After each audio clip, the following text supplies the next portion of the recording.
Today is August 23rd, 2007. We're here for the Dallas Jewish Historical Society, and we're going to talk with Dr. Stanley Pearle. The videographer is Ruth Andrus, and the interviewer is Rosalind Benjet. Dr. Pearle, you're not a native Texan. You are somebody who got to Texas as fast as he could. But you were really born in Pittsburgh, right? Pittsburgh, Pennsylvania. Mm-hmm. 1918. That's a long, long time ago. My dad was born in 1918. Most people are gone Well, that were born that year, he you know? is, yes.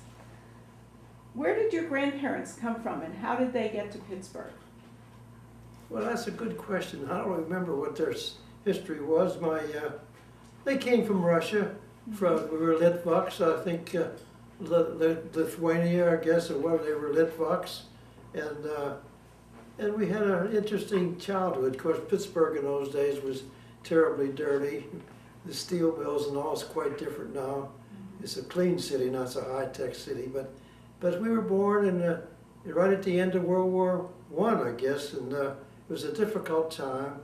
1918 was difficult in many ways. They had a terrible flu epidemic in Pittsburgh in those days. They couldn't bury people fast enough. My uncle used to tell me they had a horse and wagon, and they didn't have cars in those days, and they couldn't bury people fast enough to the cemetery. Terrible time. But that's it. That's the year we were born, and we've lived an interesting life since. So I was a twin. My brother and I were not identical twins, but we were born in 1918. And what was the neighborhood like when you were a child there? Well, it was a working man neighborhood. It was an interesting neighborhood. It were some blacks in the area. It was well, I guess I'd consider it a working man's neighborhood. Maybe lower than middle class, about middle class, something like that. Mm-hmm. And you lived with your mother? Pardon me? You lived with your mother? I lived with my mother and had an interesting childhood. My mother, I had a brother who was 4 years older. He lived in Dallas too. His name was Lester. He's gone. And but my mother and father they weren't divorced. They were separated when we were born. Lester was 4 years old, so we never knew our father. He had nothing to do with us. It's an amazing thing. But we were very fortunate. My mother moved into a 3-story house with, and there was 2 bachelor uncles there, and they served as surrogate fathers for Merle and I, so we didn't miss it at all. We never cared about it, never worried about my father. He died later on or something, but we never had anything to do with him. He happened to be a fairly well-to-do guy. He had an haberdashery store in Pittsburgh, but we never knew him, and he didn't care to know us, so it wasn't a problem. Mm-hmm. What kind of participation did your family have in Jewish life in Not very much. My grandmother spoke Yiddish, but my education in Judaism was very poor. We used to have a rabbi come to the house and mumble a few words for me once or twice a week, and they'd have to get me to come I was out playing ball. It was a terrible, there were Hebrew schools in those days, and we didn't go to it. Mm-hmm. So my first introduction to religion was actually after I was married here in Dallas. We were not in Dallas, in Corpus Christi after the war. I was practicing an optometrist then, and we lived in Corpus Christi, and our closest friends was the rabbi and his wife. He was a Reformed rabbi, Rabbi Sidney Wolf, and his lovely wife Bibi were our closest friends, and we became active in the temple. I think it was Bethel in Corpus Christi. That was 1945, I guess it was. So that was the first time I got interested in religion and began to learn something about Reformed Judaism, which was very impressive. And did your family celebrate holidays? Yes, things like yes, that? we did. We had Friday nights, we lit candles and said brachas and all that. Yes, we did. Mm-hmm. Mm-hmm. And what about the community? Did your family have interactions with other Jewish people? Well, in the my uncles community? belonged to an Orthodox shul, and we used to go there, mumble a few words there, you know. But we used to go to the holidays and fool around there a little bit, but it wasn't really into it. See, but my uncles were Jews, and my grandmother was Jewish, and so we were. I don't mean to imply that we weren't Jewish, but I was implying that my Jewish education was very limited as a youngster. But let's talk about your education in public school. Well, we went through public schools in Pittsburgh, and I guess the most important thing about my public education was the high school we went to. Well, that wasn't the most important thing in my school years. The most important thing was sports. I played baseball. That was more important to me than anything else. And I had a twin brother. We were very close. So we had a good childhood. I was very active in the Boy Scouts organization, which had a lot to do with developing my, what shall I say, my integrity. It meant a whole lot to me, the Boy Scout system. But anyhow, we had a good school student. I was a fairly good student. My brother Merle was a better student than I was. He became an optometrist in later life too, but he's gone now. But I think the other important thing that happened to me there was a girl that I ultimately married, Elsie, and we were in the same high school together, and we graduated in 1936. February 1936. But I knew Elsie because she lived in another different neighborhood than I did, and we went to parties together and that sort of thing, and social dances at the school. It's a big high school, but we didn't date until graduation night in 1936. Elsie was dating somebody else or something. My mother and I was going to bring a date from another school. My mother said to me, "Why don't you date somebody from your school?" So I called Elsie, and we began seeing each other from the first date at our graduation night, graduation prom, and then we both went to work in downtown Pittsburgh. We began dating, and ultimately we were married. So that was the most important thing in my life, I think, is I guess going to the same school with Elsie. In my athletic career, I'm most proud of the fact that I lettered, as they call it, in baseball. It was a big high school. To be on the varsity of any athletic team is a big deal. It was the most important thing in my life, you know. But anyhow, we had a very good childhood, I would say. And what did you do first after high school? After high school, those were difficult days. It was 1936. People think that we have hard times. Those were difficult times. Right after the 1930, when things were really, and jobs were very hard to get. My scoutmaster had a wholesale jewelry company, and which I was active in the Scouts, as I said earlier, and he hired me to work in the wholesale jewelry store for $12 a week, and I was lucky to get it. $12 a week in 1936 was pretty good money in those days. So your question was, well, that was my first job in downtown Pittsburgh. And how long did you stay there? Well, I stayed there for a while and did very well. I was learning to be they were traveling salesmen. I used to travel with them to cities around Pittsburgh there and help them with the bags and learn how to be a salesman.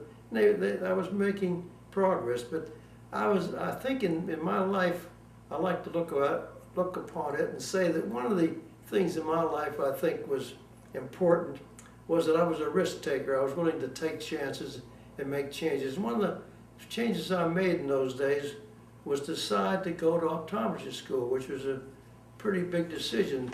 And I went in to see my boss, and he said, no, he said, well, he used to call me Buddy. He didn't.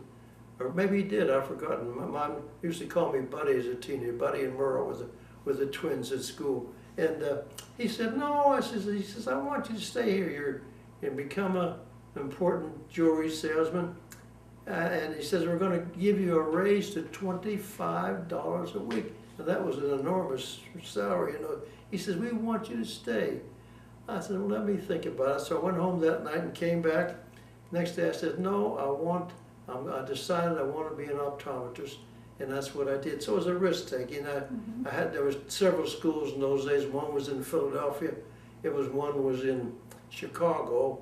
And Chicago, you could go all year round and finish in 3 years if you went 4 quarters of a year.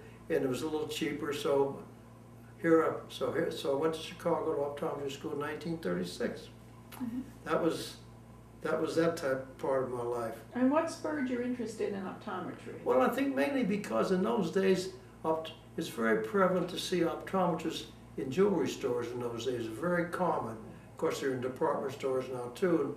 But in those days, most jewelry stores had optometrists. So I got to meet some of the optometrists when we visited the stores, and I got interested in it. It sounded like a pretty good deal. I wasn't smart enough or didn't have enough money to go to medical school, which was a pretty difficult thing to do in those days. So that's the reason why I went to optometry school.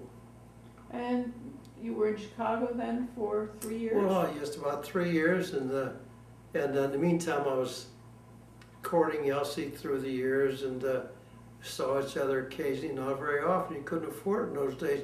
You had to write letters in those days. You didn't have the cell phones. It was a different type of world in those days, altogether different than now, of course. So I graduated in early 1940s when I graduated, early 1940, and the examination was in Philadelphia. And my intention was to practice in Pittsburgh. And anyhow, it was a 3-day exam in Philadelphia.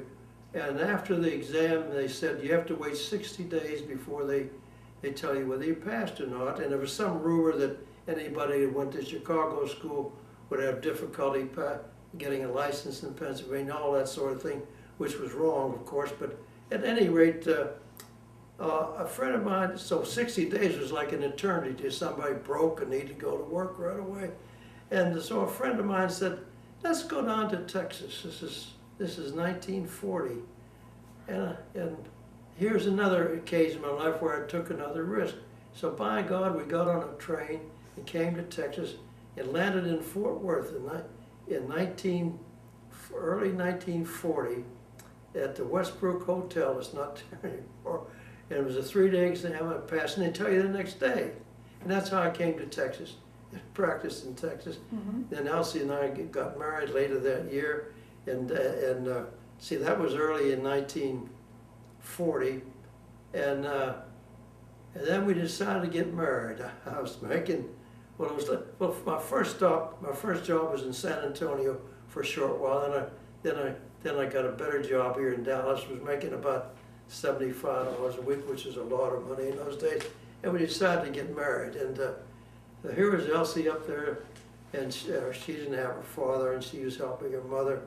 But we decided to get married, and we couldn't afford a wedding or anything like that to speak of. I think so. We were ultimately married in the home of the man who owned the jewelry store, just a couple blocks from Autumn Park Village.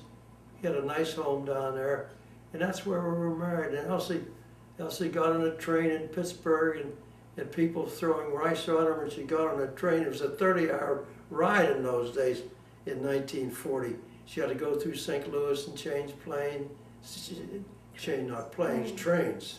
And she got in. I met her one morning, and the next day we got married. No, it was a nice wedding. Some friends that I knew here and all. It's a different day and age. And before air conditioning, we first got married. Well, she got a job. She had a wonderful complexion. She got a job with A. Harris downtown, and in the cosmetic department, and I was working. So we got married. And our first apartment was over on where the Crest Hotel is now. I think it was a furnished apartment. It was about $30 a month furnished or something like that. It wasn't really an apartment. We had a Murphy bed because the living room in the daytime Nighttime was a bedroom. And that was our first one. And it was a very interesting time. And then we moved over, we got fancy and moved over to, I think, on Fitzhugh. And it was on the west side. That's before air conditioning in those days. It was on the west side which is the worst side in Dallas heat in those days. It was unbelievable. And anyhow, when I used to come home from work, it was so hot that I'd fill the bathtub up with ice cubes and get in and cool off. But we didn't spend any time at night. We used to go out to watermelon stands, and I guess the theaters in those days might have been air conditioned. That's 1940, you know. But it was a different age in those days. But we were married in a nice little ceremony in 1940, that's correct.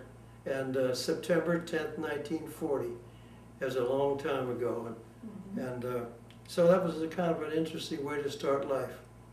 What was Dallas like at that time? Well, I'm telling you, it was well, let's see.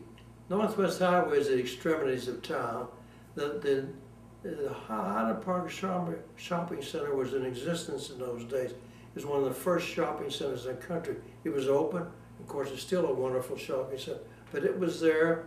Northwest Highway was the extremity of town. And let's see, people didn't have too many cars. We didn't have a car in those days, but our friends did. We used to go out, as I said earlier, to watermelon stands, just go to movies and to parks and things. It's a different type of living before television. It was a very interesting type of living in those days, but we survived, and then Pearl Harbor came along, and that was a little bit different. So then you had to think about going into the service, which I did.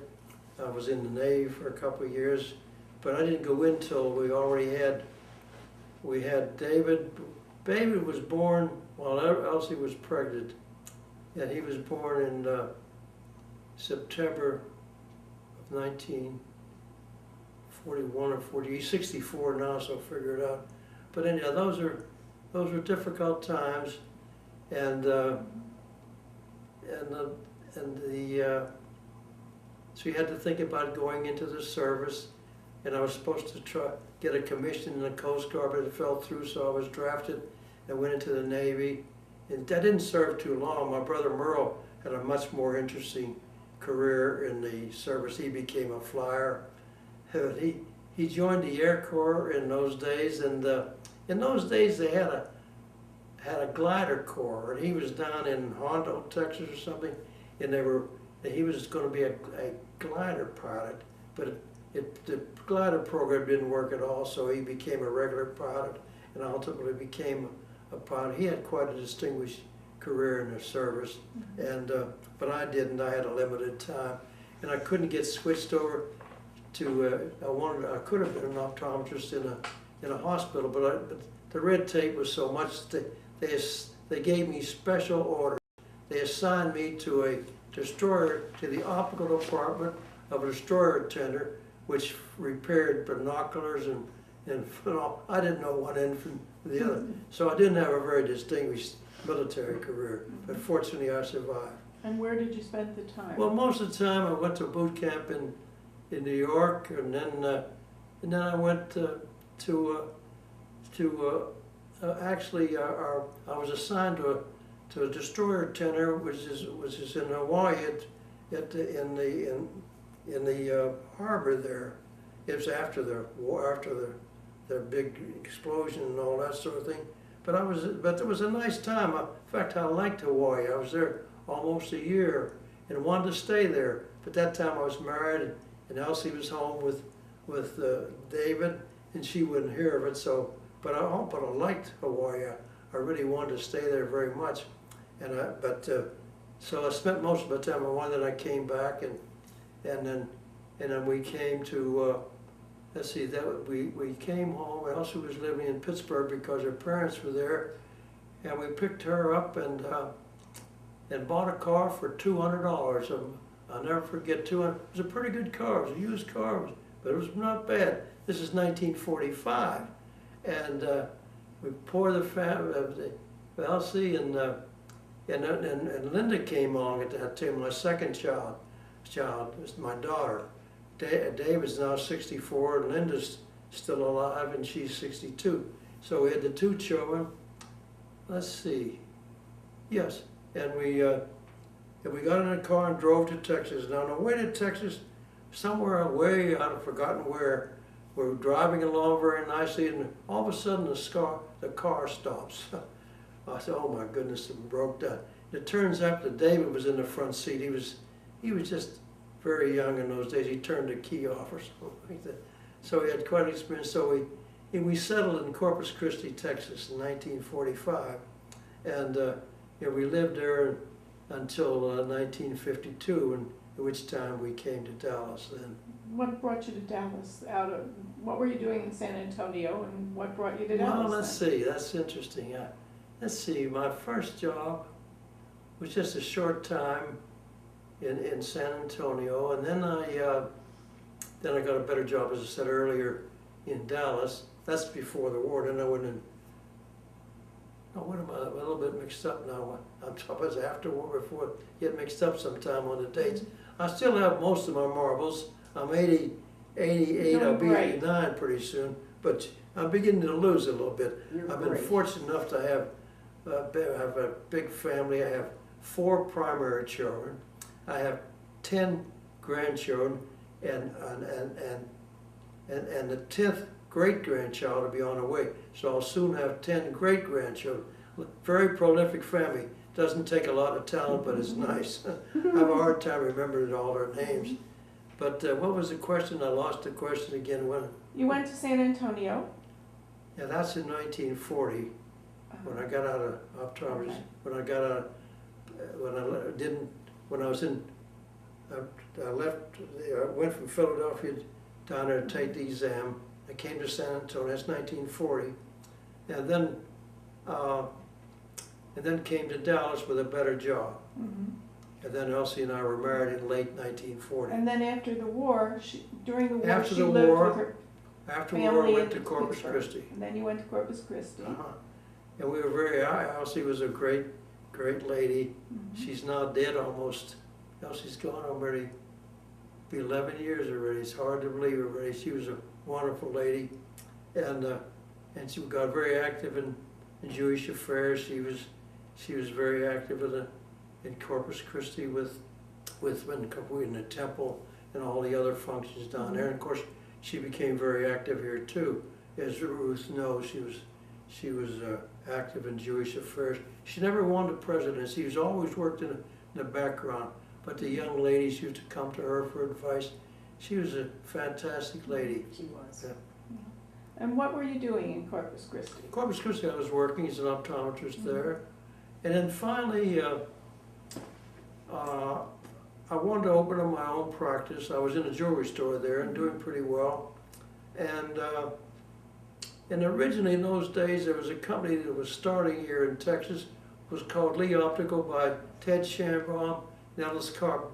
They were friends of mine when I lived here in Dallas, and they always wanted me to join them. And I said, no, I don't need to. I want to do it on my own. So anyhow, they kept after me when I was in Corpus Christi.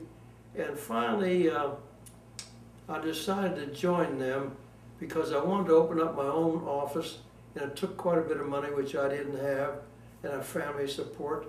So I joined Lee Optical in 1947, 1948, and their headquarters here in Dallas, and I became very active in Lee Optical, and we opened up a lot of Lee Optical stores in South Texas. I still headquartered in Corpus. We opened up stores in Brownsville, Harlingen, McAllen, Laredo, and San Antonio. But finally, I was in Dallas so much because the headquarters was here, and I was sort of like a junior partner in those days. So I moved up. We moved a family up here in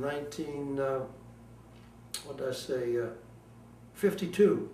52, and we moved into a house not far from right here. It was over on Desco and Thackeray, about 8 or 9 blocks from here, and it was a house that was It was a new house, but it wasn't finished. The air conditioning wasn't in it. It was in August of 1952. And I said, we brought the family up from Corpus, and we thought maybe we'd try to get by for a month or so and put the air conditioning in later on. And that was one of the hottest summers in Dallas, 1952. So we were forced to put on a window unit right away in a bedroom, and that's where we ate and did everything else. That was 1952, and but that's I paid in those days. In those days you had a hard time getting a mortgage. I think the house cost about $42,000. Today that house selling for about $700,000 today. Unbelievable what's happening in real estate in these days. But we stayed. But anyhow, it was about $40,000 or $42,000, something like that. And we lived there for 10 years. For 52, we fixed it up quite a bit. And but that was our first experience here in Dallas, and then we became active in many ways here in Dallas. And I was with Lee Optical then, and I decided to leave them in 58, 59. Ted Chambon was a big boss of Lee Optical in those days, and we had a disagreement on marketing and that sort of thing.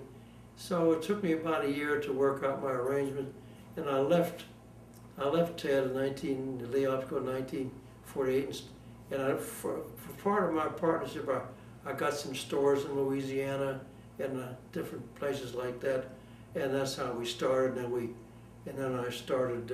So you divided up the business. Well, I was a small partner. I was like a 10 or 15% owner, and they were growing very much.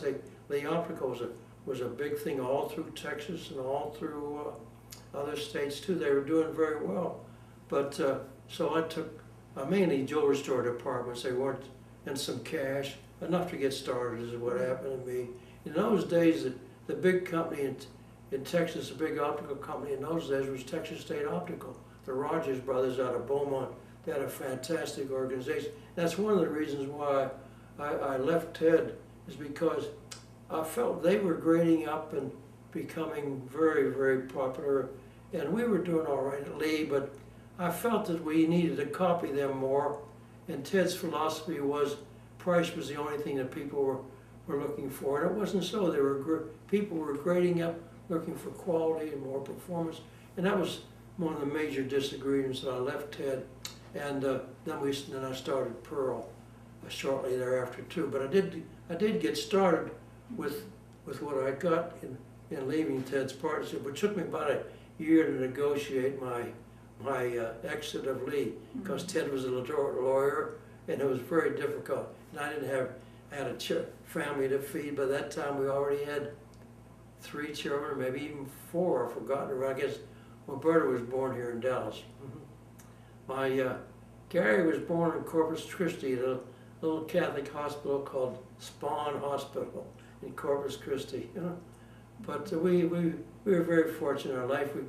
We also, as I said earlier, was very active in temple organizations, and I was pretty active too in a temple and that sort of thing. It was a nice time of our life.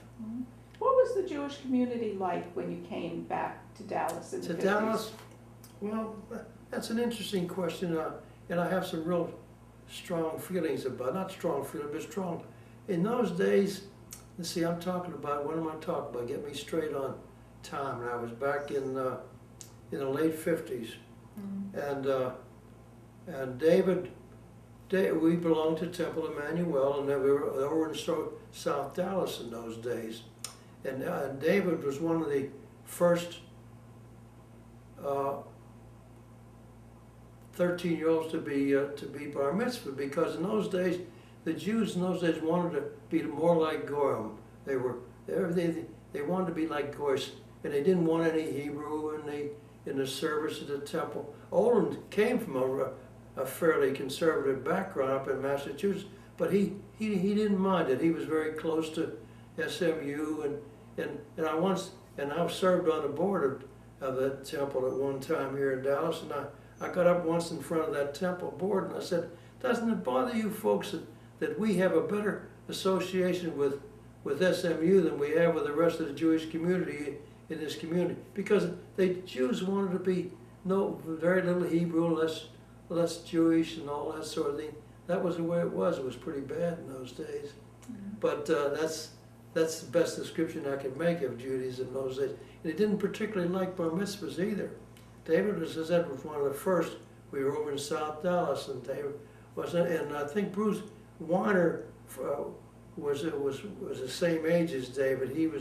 He became a rabbi later on, but we had to talk him into having a bar mitzvah. They didn't care for bar mitzvahs in those days, so that was kind of interesting. And since then, Dallas has become what I call the temple has become a Jewish institution today. There was a time when they were not, and as a matter of fact, when I was active in the Federation, the president, we talked about when we started a Jewish Community Center in Dallas. We wanted to name it the Jewish Community Center, and a lot of the Jews objected to it. They felt that it was too Jewish. So we came up with a name. We compromised and called it the Julius Sheps Community Center. Sheps never gave us a nickel towards it all. He wasn't interested, and he was a great man. But that's how the feeling was in those days. They didn't want anything to be too Jewish. Later on, it became different. And then through the years, Temple Manuel became more Jewish. He had some wonderful presidents. Bob Strauss was a president years ago, but in those days, we weren't too Jewish in those days, you know. But then later on, Ron Mankoff and Irving Grossman, and those people became presidents, and Temple Manuel became much more Jewish. And today, it's very Jewish. And even Irving Goldberg in those days was, the judge he went along with this idea of not being so Jewish too. And Morton Sheps and Morton Sanger, wonderful people here. But they went along with the idea of being more worried about what the Goyim thought than the Jews thought. That was a feeling in those days. Mm-hmm. I'm doing a lot of talking here. No, I hope I'm you're making the one some who sense. should be talking. Did you find that there was any discrimination against Jews then? Well, it was there, but we didn't feel it so much. Anti-Semitism was not bad, except when I was very young. I keep telling young people today, the reason we have so much intermarriage today is that kids have no problem dating in their faith. In my days, the Jewish boys didn't date Gentiles, and the girls didn't want to date Jews anyway, in my day when I was dating. So there was less intermingling in those days. It wasn't anti-Semitism, but there was less intermingling of Jews, so consequently you had less intermarriage. So the benefit was you had less discrimination, but on the other hand you had less intermarriage. And then when kids went to school, and my kids went to school, there was nothing for them to mingle and to date non-Jews, and consequently we have a lot of intermarriages today. So that's the way it was in those days. Mm-hmm. But you made a lot of innovations in the optometry business. Can you tell us about them? That's true. We started, of course, at first I had jewelry store departments, and then I decided to open up my first Pearle. I didn't want to open up the Pearle in Texas because Texas State Optical was so strong in those days. I figured I didn't want to buck against them. So even though I was involved in the wholesale optical business too in those days, but we decided to open up in Savannah, Georgia.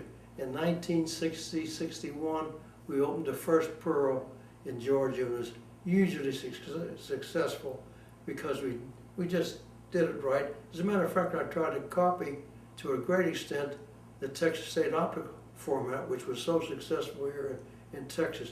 It was owned and operated by four brothers out of Beaumont, Texas, the Roger brothers. Very wonderful company.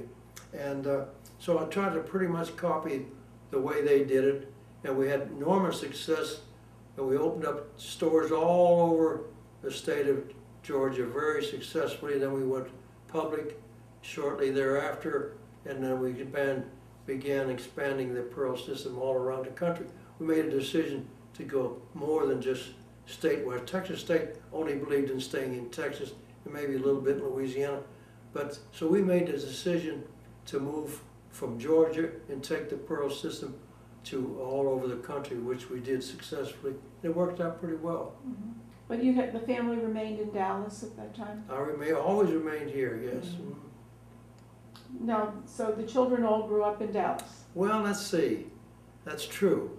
Except that it's true, they did. Gary went to public schools here, as did Linda, went to Hillcrest. And Hillcrest in those days was a good school. Of course, we couldn't afford private school. 8 or 10 years later, we had the other children. They went to private schools, St. Mark's and Hockaday and all that. But the main thing, was a point I wanted to make about the school system. It was good in those days, but the point I wanted to make was when our kids graduated high school and went to college, I kind of halfway wish they had gone to school here in Texas, or Rice or any of the good, they had good Texas, but they decided to go east, and consequently they married in the east and never came back. David, still loves Texas. He's 64 now, but he married a girl from the east, and he's been in Washington, D.C. as a cardiologist now for many, many years. So he does it. And my youngest son, he went east also because he went to school at Yale. And he married a girl when he was at Yale that actually was born and raised in Houston, but he didn't know her in those days. So my point is, my kids went to school in other parts of the country and really never came back. I just have one. My oldest daughter lives here, and the other ones are all scattered. My youngest daughter lives up in Boston, and Gary lives in California, and David lives in Washington. They're spread all over the place, but they're wonderful children, and I do see them regularly anyway. And was life any different when your children were growing up here Jewishly? Did you have different experiences than maybe that you had as a child? Yeah, well, they had a good Jewish experience because we had a good Jewish home. Elsie was recognized by Rabbi Olin as somebody that kept a good Jewish home. And they dated Jewish boys and girls, and they belonged to the Temple teens, and they had a very, very good experience, our kids as Jews. They had a very active Jewish life, and Linda married a Jewish boy. She didn't do very well in her marriages. She had divorces, but nevertheless, they had a good time. Elsie was a beautiful girl, and the queen of the AZA, what do they call it? AZA, yeah. Whatever they were, but they did. But the younger kids later on, they went to private schools. Gary had a wonderful experience over at St. Mark's, and Berta went to Hockaday. So that was a different life, because we could afford it in those days. Couldn't afford it. But on the other hand, the school systems were very good, and David had a very good education. It was accepted at Amherst University, where he went to, one of the great schools.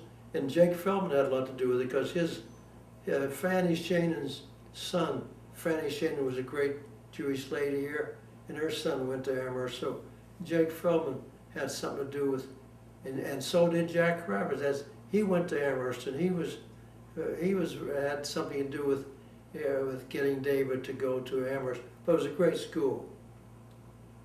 So we had a good experience. And have you been active in any Jewish causes as an adult? Pardon me? Active in Jewish causes? Well, I have some strong feelings about that.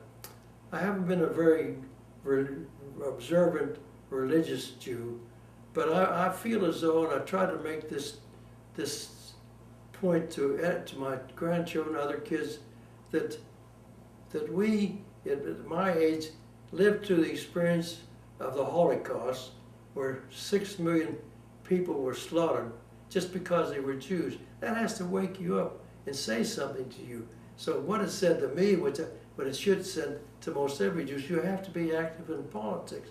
You have to be active in politics, and you have to be active in the defense organization. So I've always been active in politics, and I was one of the originators of the of the APAC system here in Dallas, way back. And so I was always active in making contributions to pro-Israel candidates. And I feel as though it's not so much religiously inclined, it's having lived through the Holocaust, how can you not be concerned about that? It has to be. Any Jew that's not concerned about that has to be asleep. That's what I tell people. So I was active in a federation and became a president, as you probably know, at one time, and was put quite a few years into the federation, mainly because in those days most of our money used to go to Israel. Now a lot of it's going for local needs, which is important.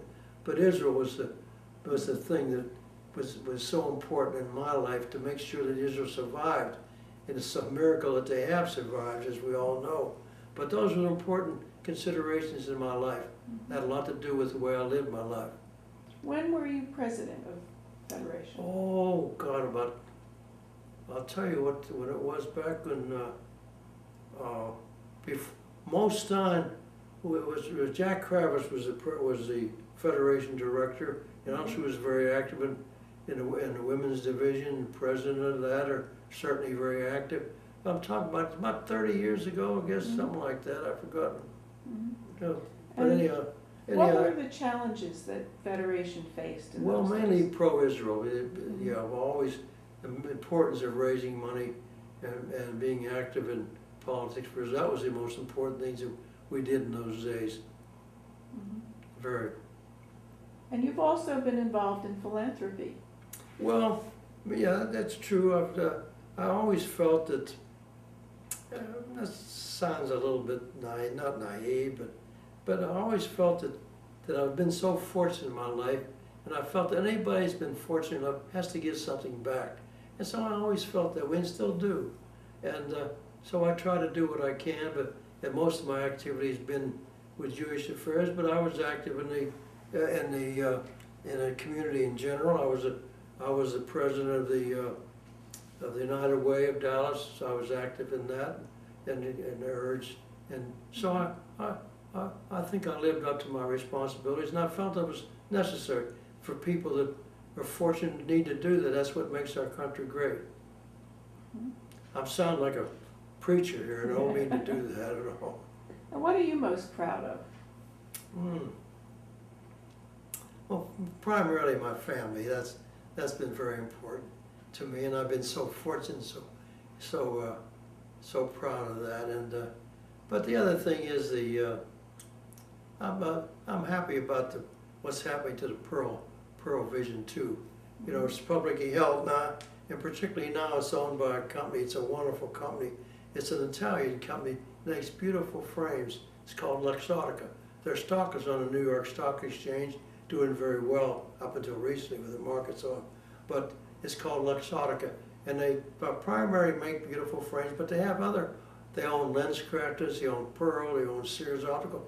They're a wonderful company, and they love the name Pearle. So they're taking Pearle all over the world. I think they're even opening some Pearles in China, all through Europe. And so I'm happy. I'm still a little bit involved with them. I do a little bit of publicity for them when I can. I can't do as much as I used to, but I go to the meetings and they play up the fact that Pearle Vision was started by an optometrist. That's what they like. So they played it up, and they even had a book written about me recently, which they spent a lot of money promoting. So I'm very happy and pleased with what's happening to the Pearle Vision organization. It's done very nicely. Well, let's talk a little about, when did the company go public? Well, way back in the, when I left Lee, and I guess back in the mid-'60s, late '60s somewhere, and we had several, but then we were first acquired by a hospital supply company, and they didn't bother us. They just wanted to have a different company, and so we pretty much ran the company the same, and we did very well. And then they sold us to somebody else, and so we've had 4 or 5 different owners, but now the present ownership is Luxottica, and they're the best by far because they love the Pearle name and they're expanding it. So I'm very happy about that. And as I say, I still go to the office once a week, fool around a little bit over there. And their headquarters is in Cincinnati, But but they have a great big plant here where they process glasses from offices all over the country. They have one of them here in Dallas, and they have an office down on Royal Lane on the west near Harry Hines. Is that, you know, you have mental blocks every once in a while. You forget. I do too. But anyhow, so I've been very fortunate to get and very happy about what's happened. Who were your role models? Pardon me? Who were your role models? I don't know that I had any. I never had much role models. I was very close to my brother Merle, and he became an optometrist too. He wasn't exactly a role model, but I admired him a whole lot. His life went in a different direction, but fortunately, he's been gone now quite a while. But I encouraged he and his wife, when he retired, to move here, and they took an apartment next door to me. And he was here about a year and a half before he died. And those were very wonderful years. I spent the last 2 years of his life with him. It was wonderful. And so I admired him tremendously. And I regret that our lives didn't get more intertwined through the years. But you know, talking about success, his wife lives next door. She's not feeling too well now, so she's over at the plaza, which is people go to. It's nice. Incidentally, they had the Channel 5 where Roger Williams had a show the other night, and they were talking about how wonderful retirement homes now. And they played up retirement homes, and they came to Dallas and took a lot of pictures around here and interviewed people. So they asked 3 people to be interviewed here, and I accepted as one of them. And they took some movies, interviews, and then they had it on the Channel 530 Roger Williams News. And they used me on one of the shots, so it was kind of interesting. They did that, but that was kind of nice. And I've done quite a few interviews with the booklet they've been pushing. They sell it in the stores. It sells for $24.95. It's amazing. But also, if you buy it to the Pearle Vision Foundation, which is something I'm very proud of too. We started a Pearle Vision Foundation which raises money to help people that can't afford glasses or visual care. We start raising money, and we do that so people that buy the book to the Pearle Vision Foundation, the money all goes to the Pearle Vision Foundation. We raise a couple $100,000 every year, and since it's been going on for 20 years, we raised quite a few millions of dollars. And our headquarters, Loxonica, likes the idea of continuing it, so I get a lot of enjoyment out of that. Is there anything that you want to add that we didn't think of? No, I think you did a pretty good job. I've done a lot of talking here, but I'm sort of interested because the Jewish community is changing a lot, but it's to the better. And the biggest problem we have now is how to solve the problem of intermarriage and all that sort of thing. But I think the Dallas community has come a long way, and I'm very proud of what's going on around here. I think we've done well, and but it's kind of different than what it used to be. You know, everything changes. You know, everything is high-tech computers, all that sort of thing. But on the other hand, the other nice thing about it is having wonderful retirement homes like this. On that interview with Roger Williams, that show there, they show me, and what I said was that they liked it. That's what he used when they showed it on Channel 5. I said, it's like living on a cruise ship here. This is a wonderful place here. You have your own apartment, do what you want to do. If I don't want to eat downstairs, they can have your dinner brought up and that sort of thing. It's very easy living, you know. It's different than what it used to be. My mother, when she lived here, I put her in the best accommodations possible, which is Golden Acres, but there's no comparison what Golden Acres used to be as to what it is today. it's a nice change, much for the better, no question about it. So all we have to worry about now is trying to make sure that Israel continues to stay put and do their thing. It's a very difficult time for Israel, as we all know. It's not easy. So I'm still active in politics as much as I can. I try to stay into it and do as much as I can. Well, thank you very much. Well, it's been a great pleasure, and keep up the good work, and give my regards to the gang that's over there now that's active, huh? Thank you. You Thank did you. beautiful, thank you.